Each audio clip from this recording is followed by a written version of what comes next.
My name is Joyce, and I'm 28 years old. I currently work as a software developer in Queens, a city that feels like a world away from where I grew up. The journey to independence wasn't easy, but it all started with my escape from my mother's controlling grasp. To understand where I am now, it's important to know where I came from. I grew up in a small town near San Jose, living under the strict rule of my mother, Lauren. My childhood was far from the carefree experience most kids have. From the time I could remember, my mother controlled every part of my life. There was no such thing as pocket money, no sleepovers with friends, and definitely no room for disobedience. If I did something she didn't approve of, the punishment was harsh. Sometimes she would withhold dinner. Other times, she would take away the few things I loved. The freedom I saw other kids enjoying felt like something completely out of reach for me. Even though I did well in school, my mother was always there, pushing me toward the choices she thought were best for me.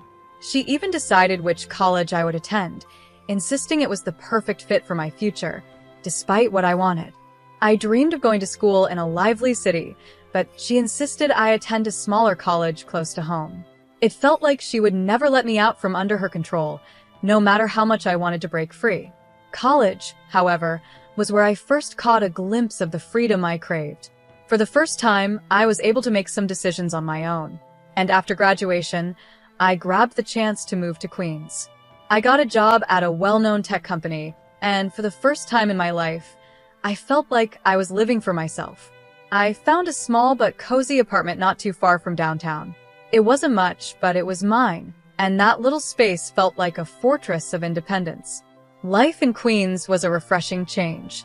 I took delight in the simplest things: walking to work, choosing my own groceries, and deciding my own schedule. Those small freedoms meant the world to me after years of being under my mother's thumb. For the first few months, everything felt perfect. But then strange things started happening. It was subtle, at first random phone calls with no one on the other end, odd messages that didn't make sense. Nothing concrete, but enough to make me uneasy. I tried to brush it off, telling myself I was just being paranoid after years of overcontrol.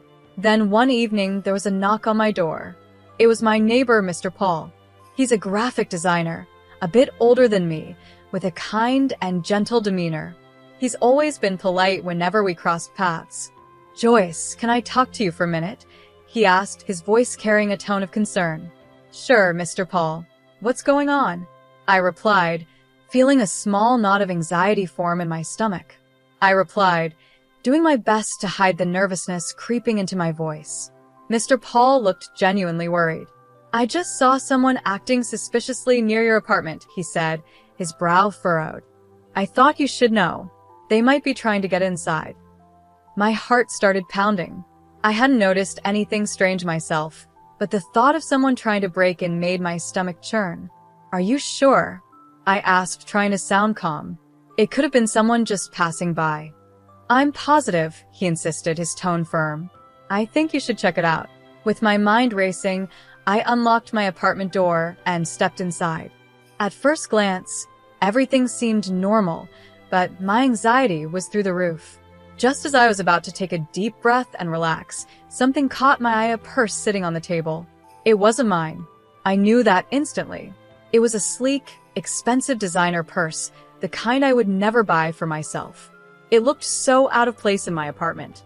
Panic gripped me as I quickly thought about calling the police, but then something stopped me. Inside the purse, I noticed a folded note. My hands trembled as I reached for it, my heart racing even faster. Slowly, I unfolded the note, and my breath caught in my throat as I read the words. "I'm sorry, Joyce. I had to come. I've been watching you. I needed to know if you were okay." It was from my mother. I stared at the note in disbelief. My mother, Lauren, had been in my apartment. My emotions flipped from shock to anger in an instant. How had she found me here? How long had she been watching me? I felt a surge of betrayal course through me. My mind was swirling with questions when I remembered the purse.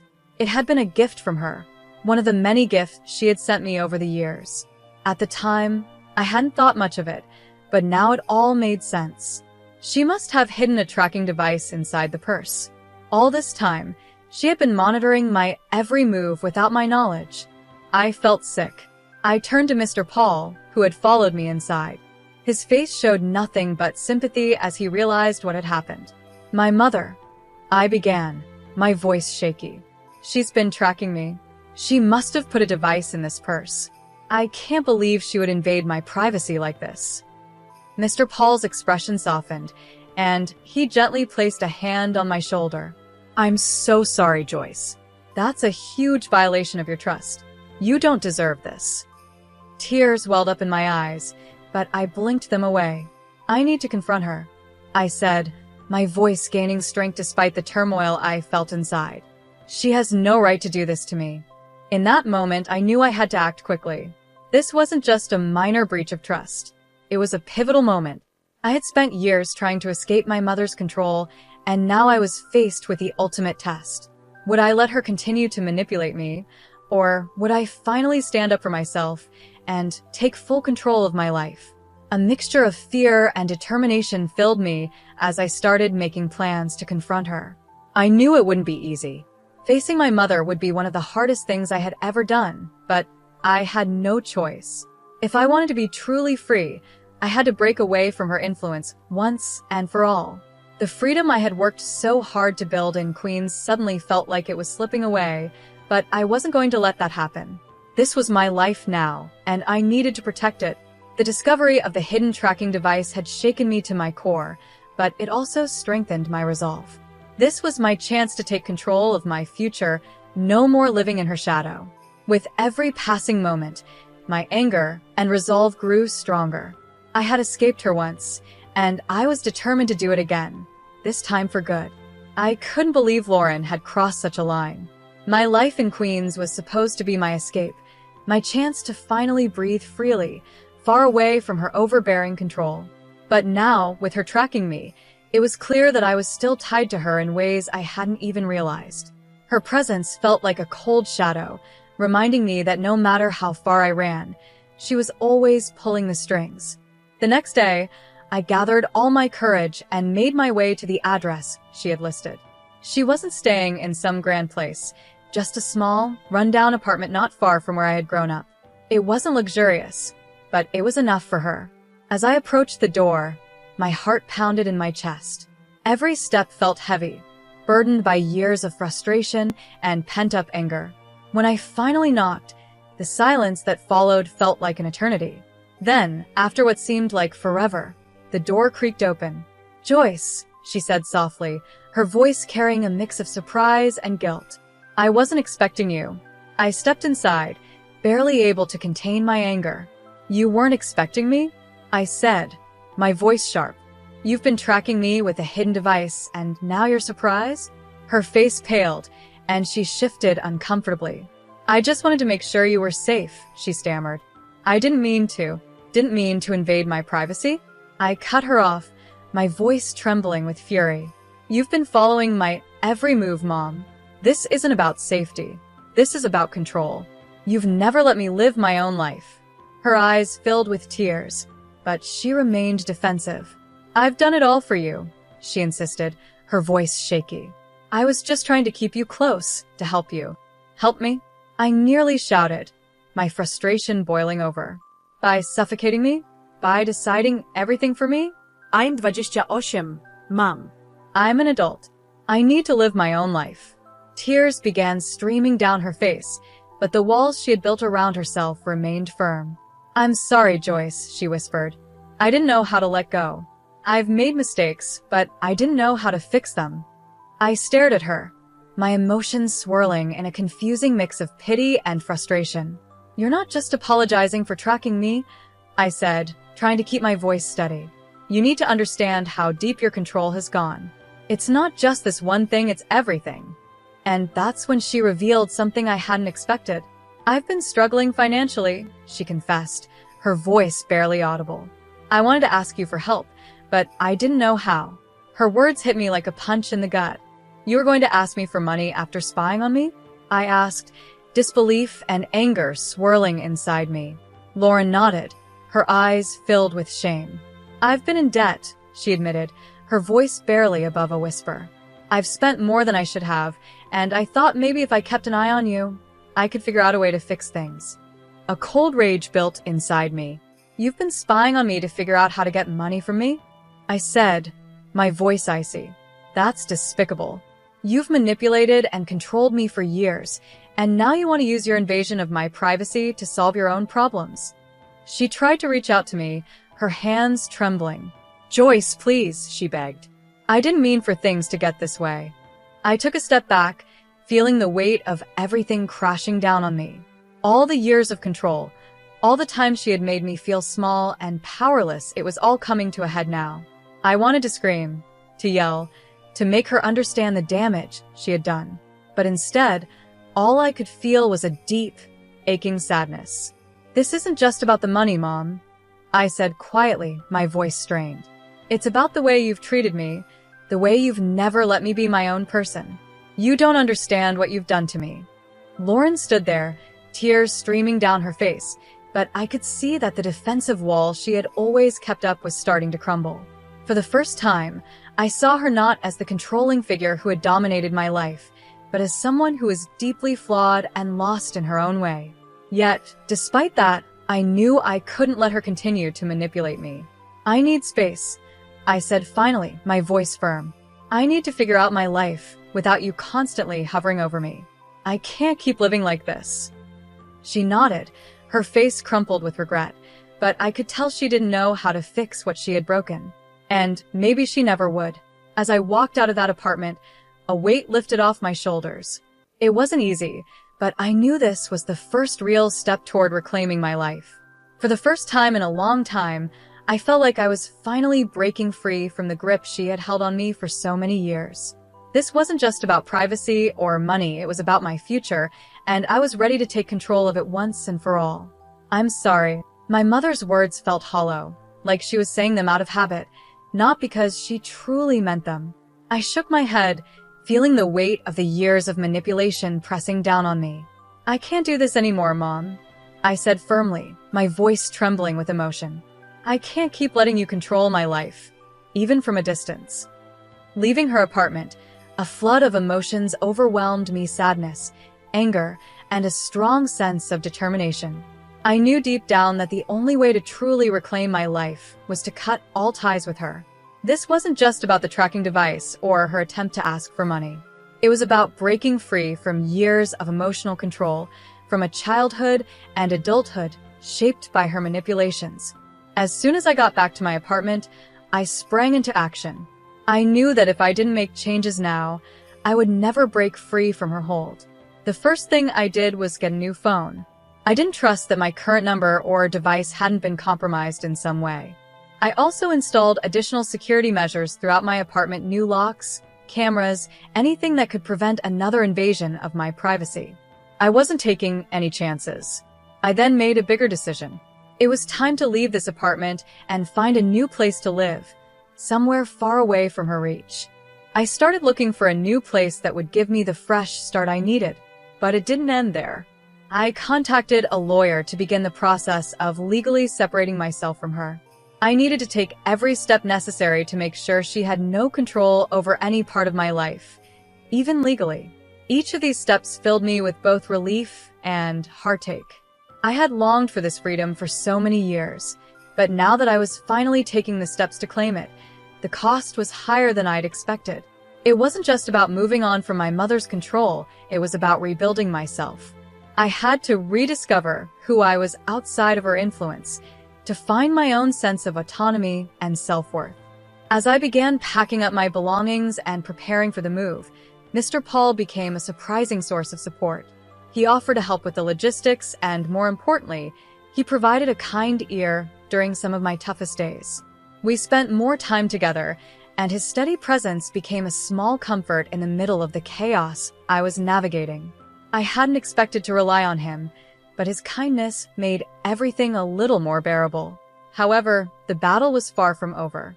The more I distanced myself from Lauren, the more I realized just how deeply her manipulation had affected me. It wasn't just about what she had done recently. Her influence had shaped the way I viewed relationships and trust in general. I was beginning to see how her actions had controlled every aspect of my life, from the smallest decisions to the biggest moments. Confronting my mother was only the first step. I knew I had a long journey of self-discovery and healing ahead of me. It was daunting, but at the same time, I knew it was necessary. For years, I had been living in the shadow of her control, and now I was finally stepping out of it. The struggle for my independence had only just begun, and I had to prepare myself for the challenges that lay ahead. In the days following my confrontation with Lauren, everything became a blur of activity and emotions. I finally moved into a new apartment, far from the small town near San Jose, where I'd spent my childhood. My new place felt like a fresh start. It was modern and bright, with big windows that let in streams of natural light, a stark contrast to the cramped spaces I had known before. It was the kind of place where I could begin to feel like I had control over my own life, where I could breathe freely without the weight of my past pressing down on me. But even as I settled into my new surroundings, the emotional burden of everything that had happened still lingered. Moving into this beautiful apartment was a huge step forward, but the scars from years of manipulation didn't just vanish. I knew it would take time to heal. The path to independence wasn't just about changing my location, it was about changing my mindset, letting go of the emotional chains that had bound me for so long. With each passing day, I felt a little stronger, a little more sure of myself. I was finally carving out my own life, on my own terms. And even though the road ahead was still filled with challenges, I knew that I had taken the first step toward true freedom. This was the beginning of my journey, and for the first time in a long time, I felt like I was in control of my own story. I had lived in cramped, small spaces before, but this new apartment felt like a whole new world. As I unpacked my belongings, I was filled with a strange mix of excitement and apprehension. There was something soothing about the process of unpacking, giving me the chance to reflect on everything I had been through. But as I pulled out each item from the boxes, I was reminded of how deeply Lauren had intruded into every corner of my life. Her control had seeped into everything, even the smallest parts of who I was. The legal separation from my mother was a huge step forward. It was both liberating and painful. On one hand, it freed me from the emotional chains that had held me captive for so long. But on the other, it was the final cut in our already complicated and strained relationship. The lawyer assured me it was a standard procedure, but to me, it felt like closing a chapter one had struggled with for years. This was the definitive end I hadn't been able to bring myself to make before. Throughout this difficult time, Mr. Paul was always there. His presence was a quiet comfort in my life. He helped me with the move and offered me a steady shoulder to lean on when the emotions became too heavy to bear alone. We'd often spend the evenings in my new apartment, talking about everything and nothing. His calm, kind nature was such a welcome contrast to the turmoil I had been through. In those moments, I was reminded that not everyone in my life wanted to control me. One evening, as we sat in the cozy living room of my new apartment, Mr. Paul brought up a topic I had been avoiding. "You've been through a lot lately," he said gently. "How are you really holding up?" I took a moment to glance around the room. The empty spaces reminded me of all the things I had left behind, both physical and emotional. "It's been a whirlwind," I admitted. "I feel like I'm finally starting to breathe again, but it's hard. It's hard to let go of everything that happened." He nodded, his expression full of understanding. "It's a lot to process, but you're doing really well. Look at this new place. You're making changes and taking control of your life." His words struck a chord with me. It was such a relief to talk to someone who wasn't trying to manipulate or control me. Mr. Paul's support had been more meaningful than I could have ever anticipated. He helped me see that even amidst all the upheaval, there was a positive side to all of it. This was my fresh start. As the weeks passed, I began settling into a routine in my new apartment. I threw myself into personal projects I had neglected for years, things that made me happy and allowed me to finally express myself without fear of judgment or control. I also began to reconnect with old friends, people I had lost touch with during the years of isolation under my mother's influence. Their support and understanding were a welcome comfort during this time of transition. Despite all the positive steps I was taking, the shadow of my past still lingered. I would occasionally receive messages from Lauren, pleading for forgiveness, or asking for updates about my life.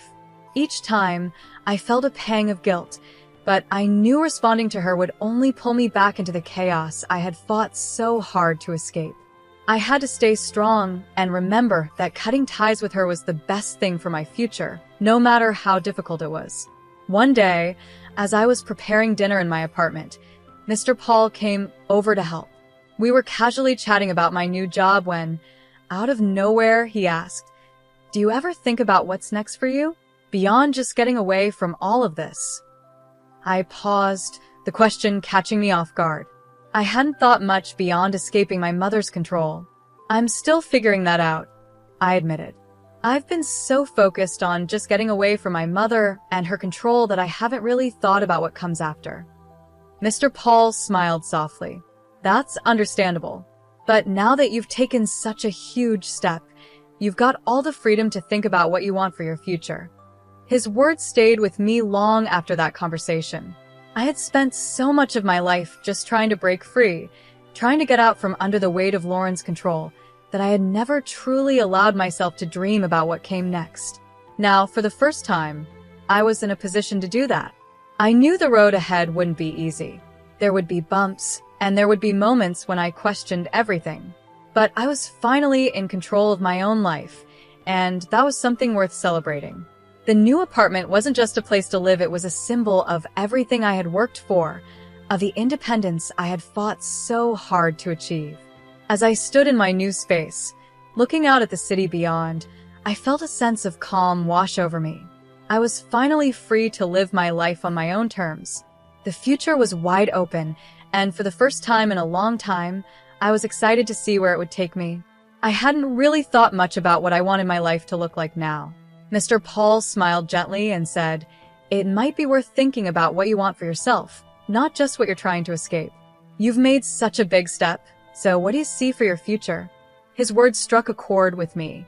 I realized I had been so focused on getting away from my past that I hadn't spent any time thinking about what I wanted moving forward. The idea of building a future based on my own choices was both exciting and a little scary. That evening, sitting alone in my new apartment, I started to think about the future. I thought about the kind of life I wanted to create, not just one without my mother's control, but one that was positive and meaningful. It felt like a new kind of freedom, one that came with its own challenges, but also the chance for growth. I was beginning to understand that reclaiming my life meant more than just leaving my past behind. It was about building something new for myself. And while I knew the journey wasn't over, I felt a sense of hope and possibility that I hadn't felt in a long time.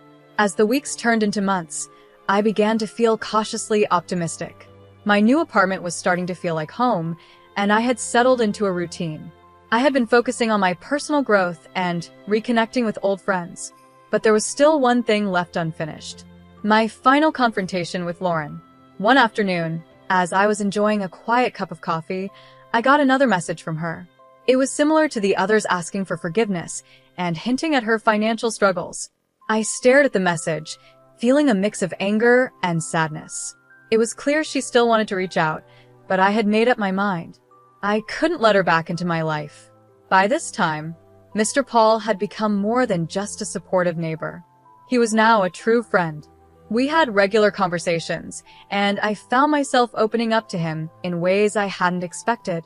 One evening, while we were cooking dinner together, I decided to tell him about the message. "I got another message from Lauren today," I said, trying to keep my voice steady. "She's still asking for money and saying she's sorry. I don't know what to do." Mr. Paul looked up from the stove, concern written on his face. "You've already done so much to protect yourself. Maybe it's time to think about what's best for your own peace of mind." I nodded, feeling a mix of relief and hesitation. I've been thinking about that. I know I need to completely let go, but part of me still feels responsible. He placed a hand on my shoulder gently. "It's normal to feel that way, but remember, you've done all you can. Sometimes letting go is the hardest, but also the most important step." The next day, I woke up knowing that I had made my decision. I made up my mind and wrote a final letter to Lauren, clearly setting my boundaries. In the letter, I told her that I wouldn't respond to her messages anymore and that any attempts to contact me would be ignored. It was a firm but respectful goodbye. As I sealed the envelope, I felt a mix of sadness and relief. It marked the end of a difficult chapter in my life, but it also showed my commitment to moving forward without letting the past weigh me down. 10 days later, I had another heartfelt conversation with Mr. Paul. We were sitting in the park, enjoying the cool autumn breeze. He was quietly watching the leaves change colors when he turned to me with a thoughtful look. "Joyce, you've been through so much, and I'm really proud of how far you've come," he said softly. "But I've also noticed something else. There's a light in you now that wasn't there before. You seem more at peace." I smiled, feeling a warmth inside that I hadn't felt in a long time. "Thank you. It's been a long journey, but I think I'm finally starting to find my way. I'm learning to focus on what I want, not just what I've been running from." Mr. Paul smiled back, his eyes full of kindness. "It's wonderful to see you like this. And I'm here for you, whatever you need." His words stayed with me long after we said goodbye. I felt a new sense of hope and determination. For the first time in years, I was beginning to picture a future that was truly mine, built on my own dreams and goals. As the year came to an end, I took some time to think about all the changes I had made. My life was still a work in progress, but I no longer felt trapped by my past or by my mother's control. I was learning to make my own decisions and embrace the possibilities ahead of me. One evening, while sitting by my apartment window, watching the city lights, I thought about everything I had gone through. I felt both proud and relieved to know I had come out stronger on the other side. There was still some uncertainty about the future, but there was also the exciting promise of new beginnings. In the end, breaking free from my mother's influence wasn't just about gaining independence, it was about finding my own path and having the courage to walk it. As I looked toward the future, I felt at peace knowing that, for the first time in a long while, I was truly in control of my own life.